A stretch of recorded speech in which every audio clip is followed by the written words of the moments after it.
Le procès du Tikkun Ali Haddad a repris son cours mardi, après son interruption dimanche, suite au décès de Leïfa Ouyaya, frère et avocat de l'ex-premier ministre Ahmed Ouyaya, présent d'ailleurs au tribunal. La demande de ses avocats de renvoyer l'audience, en raison de sa situation particulière, étant rejetée par le juge.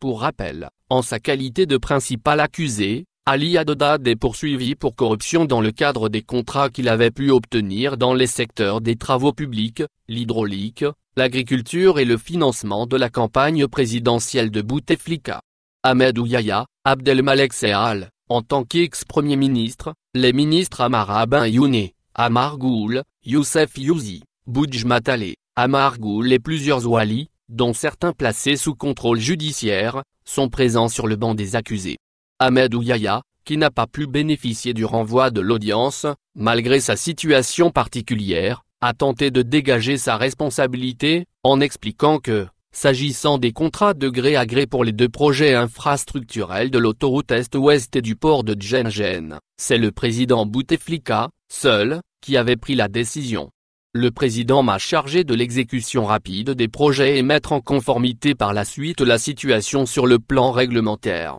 fait-il remarquer en expliquant que le code des investissements a été amendé pas moins de 4 fois sur ordonnance présidentielle. Au sujet de Métro d'Alger, Ahmed Ouyaya est resté sur la même ligne de défense en faisant savoir à l'audience que la décision était prise en Conseil des ministres et que son rôle en l'occurrence était de faire exécuter le projet. Refusant l'accusation de dilapidation de deniers publics, l'ex-premier ministre a cherché à convaincre, au contraire, que son souci était justement de protéger les finances du pays, en faisant des économies sur plusieurs projets, puis de rejeter par ailleurs, l'accusation selon laquelle ses enfants et sa femme auraient trempé dans les affaires. Pour sa part, Abdelmalek Sehal a fait savoir que le chef du gouvernement n'a pas vocation à octroyer les contrats, rappelant tout de même que sous ses différents mandats pas moins de 2000 projets ont été réalisés. Sehal se lave les mains des accusations de corruption en faisant savoir que pendant la maladie du président, j'étais chargé de gérer politiquement le pays,